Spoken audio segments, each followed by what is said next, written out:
연일 매서운 한파가 지속되고 있는 가운데 어려운 이웃들을 돕기 위한 나눔이 이어지고 있습니다. 관련 소식 전해드립니다. 김포 골드라인 증차 사업비가 반영된 내년도 정부 예산안이 국회 본회의를 통과했습니다. 골드라인 증차 사업비는 내년 예산 45억 9천만 원을 시작으로 오는 2026년까지 3년간 순차적으로 지원될 예정입니다. 연말이 다가왔지만 골목 상권은 여전히 어려움을 호소하고 있습니다. 현재 골목 상권 분위기는 어떤지, 새해 소상공인들에게 필요한 지원책은 무엇인지 들어봤습니다. 경기도교육청이 그동안 복잡한 절차를 거쳐야 했던 학급 운영비 사용을 내년부터 개선해서 운영합니다.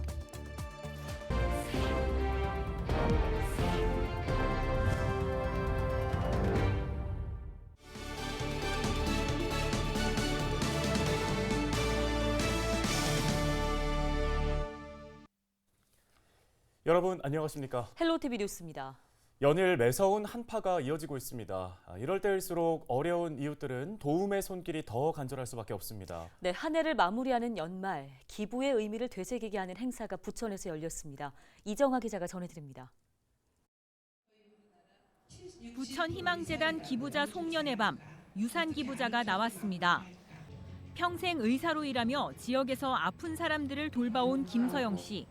언젠간 내 삶이 다하는 날 세상에 남겨질 유산을 가족이 아닌 더 많은 이웃에게 남기기로 결심했습니다. 배고픈 사람한테는 빵이 되어줘야 되고 공부를 하고 싶은데 못한 분들은 학자금이 되어야 되고 아파서 병원을 못 가는 분들은 그 병원비가 되어야 된다고 저는 생각하거든요. 같이 어우러가는 그런 세계를 세상을 만들어야 된다고 생각해요. 부천 희망재단은 기부를 통해 지역 나눔을 실천하고 있습니다. 남자축구 국가대표 황희찬 선수는 지난달 부천 희망재단에 기부금 5천만 원을 기탁하는 등 매년 후원을 이어가고 있습니다. 재단은 최근 국토부 대한민국 주거복지대전에서 민간지역 재단으로는 처음으로 대통령 표창을 받았습니다. 취약계층의 주거 환경을 개선하거나 위기에 처한 가구에 긴급주택을 제공한 점이 좋은 평가를 받은 겁니다. 부천이 앞으로 기부 문화의 어떤 선진 도시가 됐으면 합니다. 저희가 좀 더 투명하게 정보도 더 공유하고 좀 더 쉽게 접근해서 쉽게 기부할 수 있는 그런 어떤 시스템을 또 구축하려고 또 노력하고 있습니다. 올 한해 부천 희망재단을 통해 기부에 나선 기부자들은 모두 2,200여 명. 따뜻한 온정이 모여 지역의 건전한 기부 문화를 만들어가고 있습니다. 헬로티비 뉴스 이정화입니다. 김포 골드라인 증차 사업비가 반영된 내년도 정부 예산안이 21일 국회 본회의를 통과했습니다. 김포시와 김주영 국회의원은 이날 보도자료를 통해 골드라인 증차 사업비 153억 원을 확보했다고 밝혔습니다. 골드라인 증차 사업비는 내년 예산 45억 9천만 원을 시작으로 오는 2026년까지 3년간 순차적으로 지원될 예정입니다. 김병수 김포시장은 이번 국비 확보로 앞으로 남은 증차 사업을 차질 없이 해나갈 계획이며 다른 사업에 있어서도 모든 것을 동원해 국비 확보에 최선을 다할 것이라고 말했습니다. 김주영 의원도 지난 3년 반 동안 청와대, 정부, 여야 할 것 없이 바쁘게 돌아다니며 김포 교통 문제의 심각성을 알린 결과이며 김포 시민과 함께해 이뤄낸 소중한 성과라고 밝혔습니다. 서울 지하철 5호선 연장 노선 발표가 임박한 가운데 김병수 김포시장이 김포시 안으로 결정되지 않을 경우 건폐장을 다시 협의해야 한다는 입장을 재차 밝혔습니다.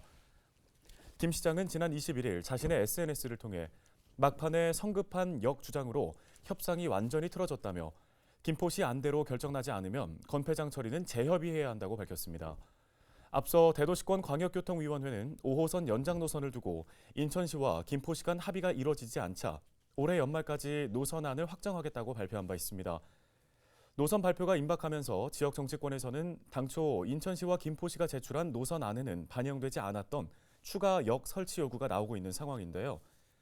박진호 국민의힘 김포갑 당협위원장은 지난달 말 국토부에 감정역과 김포경찰서역 설치를 건의했고 인천에서는 더불어민주당 김교흥, 신동근, 허종식 의원이 지난 20일 국회 기자회견을 통해 5호선을 강화까지 연장하라고 요구했습니다. 경기도교육청이 2024학년도부터 학급 운영비 사용 시 계산급 지급이 가능하도록 지침을 개선했습니다. 지금까지는 사용할 때마다 품위 기한을 결제받고 학교 법인카드를 수령해 집행한 뒤 카드를 반납하는 복잡한 절차를 거쳐야 했는데요. 학급 운영비를 현금으로 한 번 지급해 개인 카드로 집행하고 이후에 정산하는 계산급 지급 방식을 학교가 자율적으로 선택할 수 있도록 했습니다. 이번 개선 사항은 효율적 업무 개선에 대한 현장의 다양한 목소리를 듣고 학교 업무 개선 담당관과 업무 협업을 통해 마련됐습니다.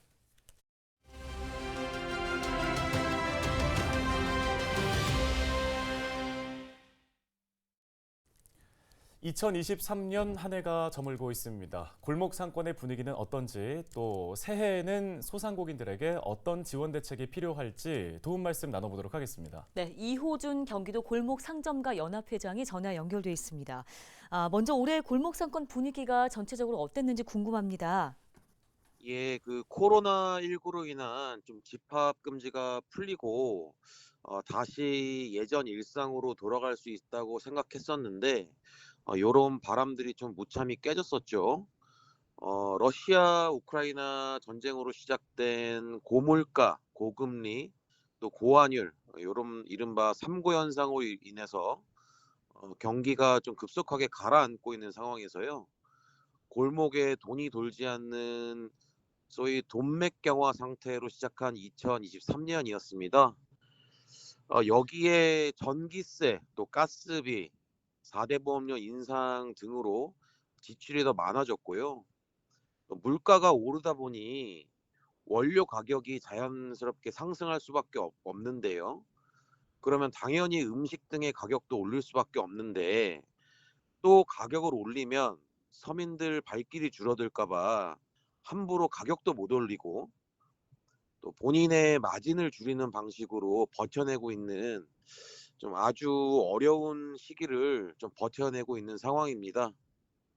그래서 저희가 지난 9월에 경기도 골목상인 800여 명 대상으로 자체 조사한 바에 따르면 코로나 시기보다 지금이 더 힘들다. 그리고 현재 우리 상권은 불황이다라는 좀 발표를 하기도 했었습니다. 네, 이제 2024년도가 코앞입니다. 손님들 맞기 위해서 골목 상권에서 상인분들 어떤 준비하고 계시는지도 궁금한데요. 예, 그래도 손님 맞을 준비를 해야 하니까요. 바닥도 한 번 더 닦고 또 숟가락 젓가락 한 번 더 소독하고 해야죠.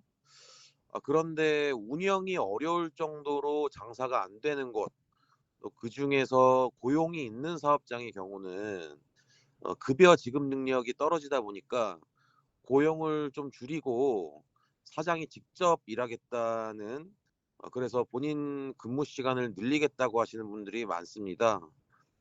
또 고용이 없는 사업장의 경우에는 뭐 본인 하시는 사업장 일 이외에 또 투잡, 쓰리잡 하겠다는 사장님들도 늘어나고 있고요.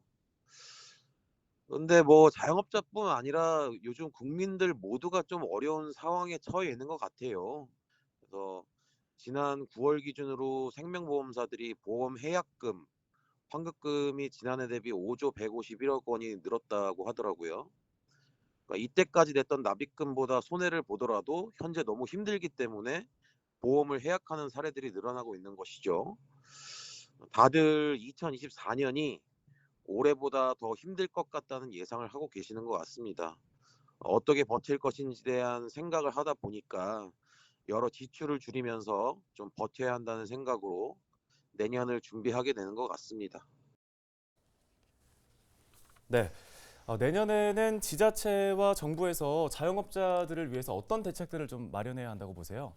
예, 보호 정책이나 육성 정책 등등 너무 많을 텐데요.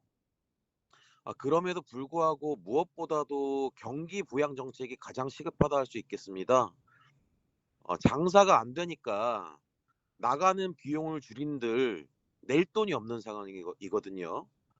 그래서 정부에서 경기 부양 정책을 매우 빨리 좀 파격적으로 내야 된다 생각하고요. 그중에서도 제일 효과가 있는 건 역시 지역화폐 활성화 정책이겠고요. 내년에도 국비가 3,500억 원 정도 좀 책정이 되어서 그나마 좀 다행이라고 생각하는데요. 골목 상인들이나 또 지역 주민들이 가장 만족해하는 정책 중에 하나가 바로 지역 카페 정책이에요. 지난 코로나 시기 때도 전 국민 재난지원금을 지역 카페 형태로 지급해서 큰 도움이 되었죠. 이와 비슷한 혹은 더 확장된 형태의 좀 이 경기 부양책이 필요합니다. 그리고 또 뭐 중요한 건 상당히 많은데 자영업자 은행 대출 이자 감면에 대한 것도 필요하고요. 전기세, 가스비 지원, 그리고 4대 보험료에 대한 감면도 좀 필요할 것 같습니다. 특히 지방 정부에서는 지금 각 단위별로 상권 활성화 정책이 좀 절실히 필요하다라는 좀 말씀드리고 싶습니다. 네, 알겠습니다. 말씀은 여기까지 듣겠습니다. 이호준 경기도 골목상점가 연합회장이었습니다.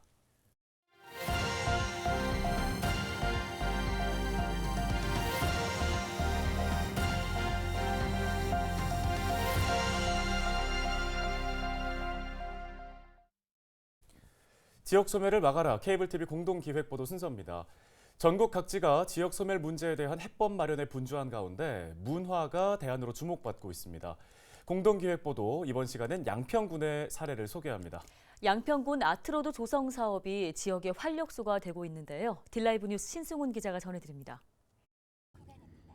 2차선 길을 따라서 주변에 전시 공간이나 갤러리 카페가 들어서 있는 국지도 88호선 일대입니다. 강상면과 강하면으로 이어지는 이 도로변에는 과거 20여 개의 문화예술 공간들이 자리했습니다.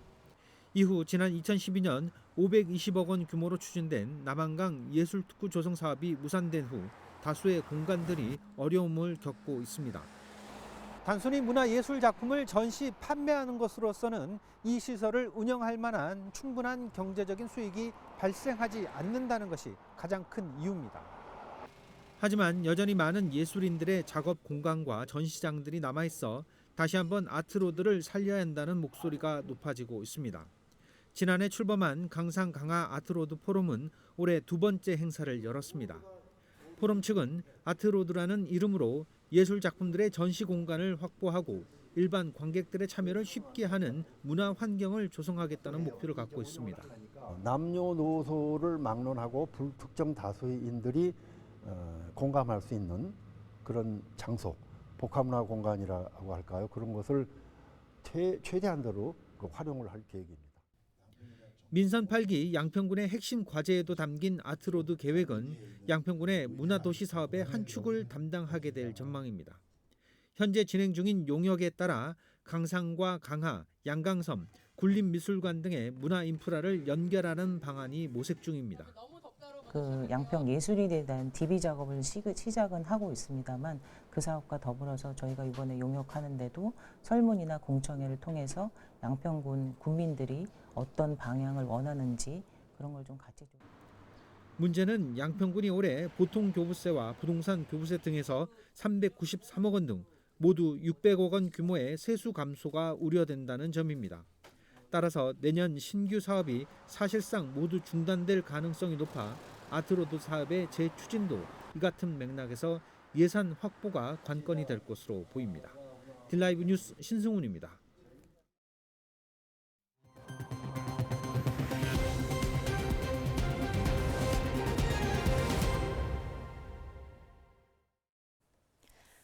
계양 테크노밸리 신도시 일대 토지거래 허가 구역이 해제됩니다.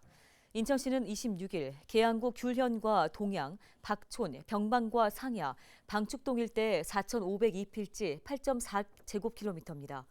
이 구역은 지난 2018년 12월 토지거래 허가 구역이 됐으며 오늘 26일부터 해제되면 관할 구청의 허가 없이도 토지 거래를 할 수 있습니다. 해제 전에 허가를 받은 96필지는 실거주가 필수인 토지 사용 의무도 사라집니다. 이번 해제 이후에 인천의 남은 토지거래 허가구역은 검암역세권과 대장지구, 9월 2공공주택지구 등 3개의 지역 20.78제곱킬로미터입니다.